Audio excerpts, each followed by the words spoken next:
Hello my dear friends, সবাইকে স্বাগত আরেকটা নতুন ভিডিওতে। বন্ধুরা, এই ভিডিওর বিষয়বস্তু সবসময় তো পাকিস্তান বাংলাদেশকে নিয়ে বলি, কিন্তু আজকেও পাকিস্তানকে নিয়ে বলবো। কিন্তু এখানে কোনো জঙ্গি সংগঠন যুদ্ধ নিয়ে বলতে আসছি না, এখানে বলতে আসছি পাকিস্তান রিসেন্টলি তাদের দেশের মধ্যে সিন্ধু নদীতে সোনার খনি আবিষ্কার করেছে। অ্যাকচুয়ালি সোনার খনি আবিষ্কার না, মানে নদীর চরে সোনার আস্তানা ঘেরা কয়েকশো কিলোমিটার ঘিরে একটা জায়গা আবিষ্কার করেছে। যদি সেই সোনাগুলা পাকিস্তান সঠিকভাবে উদ্ধার করতে পারে এবং সেগুলো বাণিজ্যিকভাবে অন্য দেশে বিক্রি করতে পারে, তাহলে কিন্তু পাকিস্তানের যে একটা অর্থনৈতিক ক্রাইসিস রয়েছে সেটা কিন্তু কেটে যাবে। তাই তো এই সোনার খনি পাওয়াকে কেন্দ্র করে বলা হচ্ছে পাকিস্তান জ্যাকপট পেয়েছে। তোমরা জানো জ্যাকপট কাকে বলে? আচমকা বিরাট বড় কোনো একটা জিনিস পেয়ে গেলে, যেটা তোমার মানে অর্থনৈতিক দিক থেকে বা সব দিক থেকে তোমাকে উন্নত করে নিয়ে যায়, সেটাকে জ্যাকপট বলে। তো পাকিস্তানে যে সিন্ধু নদী রয়েছে, সেই নদীর চরে প্রায় ৩২ কিলোমিটার এরিয়া নিয়ে এই জায়গাটা আবিষ্কার হয়েছে। মানে যারা সেন্সাস করেছে, যারা এটাকে আবিষ্কার করেছে পাকিস্তানের বিজ্ঞানীরা, তারা সেখানে আরও খনিজ পেয়েছে, সিলিকন আরও কি পেয়েছে, আরও নানা ধরনের মেটেল পেয়েছে, তার মধ্যে সোনাও পেয়েছে। এখন কথা হলো পাকিস্তান সেই সোনাটাকে সঠিকভাবে উদ্ধার করতে পারবে কিনা। কারণ যখন কোনো একটা জায়গায়, আমাদের দেশেও এরকম হয় বা বাংলাদেশেও হয়, পাকিস্তানেও সেরকমই হয়েছে, যে একটা খবর এসেছে যে সেখানে সোনার খনি পাওয়া গিয়েছে, সেখানকার যে জনসাধারণ লোকরা রয়েছে তারা সবাই কুড়াল নিয়ে চলে গিয়েছে, যার ফলে পাকিস্তান সরকারকে সেখানে 144 ধারা জারি করতে হয়েছে, যাতে যেখানে কেউ জমায়েত হতে না পারে বা সেইখানে কেউ খনন করতে না পারে। মানে খবর রটার পরে পরে সেখানে সাধারণ লোক সোনা উদ্ধার করার জন্য চলে গিয়েছে। যাই হোক, পাকিস্তান যে পরিমাণ সোনা পেয়েছে, সেটা যদি পাকিস্তান রুপিতে কনভার্ট করা হয়, যেটা বৈজ্ঞানিক মতে বিশ্লেষণ করে কনভার্ট করা হয়, 600 বিলিয়ন পাকিস্তানি রুপি। হ্যাঁ, 600 বিলিয়ন পাকিস্তানি বিলিয়ন বিলিয়ন দিয়ে তাদের কাছে সোনার খনির উদ্ধার হয়েছে।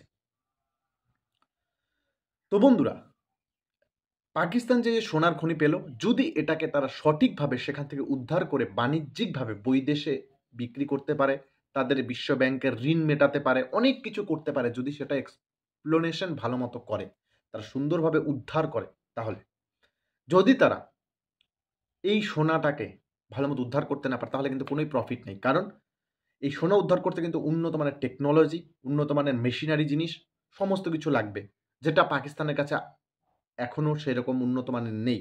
হয়তো এখানে বাইরের দেশকে ইনভলভ হতে হবে, যেমন ইউএসএ বা আরও উন্নত ইউরোপের উন্নত কোনো দেশ যারা এসব নিয়ে গবেষণা করে, উদ্ধার করে, তাদেরকে এখানে আনতে হবে। এখন তাদের কাছে কিছু পার্সেন্টেজ যাবে, কিন্তু মোদ্দা কথা হলো পাকিস্তান যদি এটা উদ্ধার করতে পারে, তাহলে কিন্তু 600 বিলিয়ন পাকিস্তান রুপির মালিক তারা হয়ে আছে।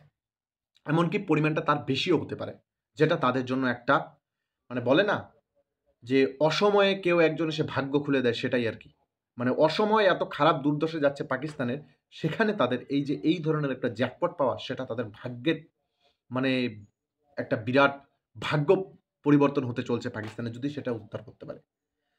তো আমার যারা রয়েছে পাকিস্তান থেকে, তো নেই কেউ, তো বন্ধুরা যারা রয়েছে বাংলাদেশ থেকে, বন্ধুরা ইন্ডিয়া থেকে, তারা কমেন্ট করো এই যে পাকিস্তানের যে এই ধরনের সোনা উদ্ধার হওয়াকে কেন্দ্র করে তোমার কি মতামত রয়েছে, অবশ্যই সেটা কমেন্ট করো।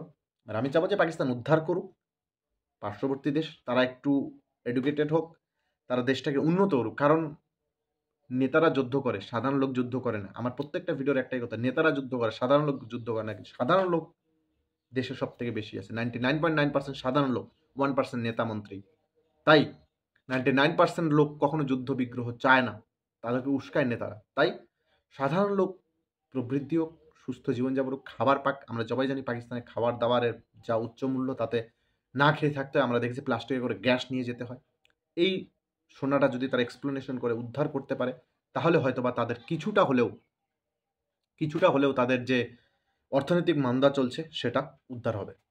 এতে তোমাদের রায় কি, অবশ্যই কমেন্ট বক্সে জানাও। আর ভিডিওটাতে যারা নতুন এসো তারা অবশ্যই চ্যানেলটিকে সাবস্ক্রাইব করো সমস্ত জিও পলিটিক্সের আপডেট পাওয়ার জন্য।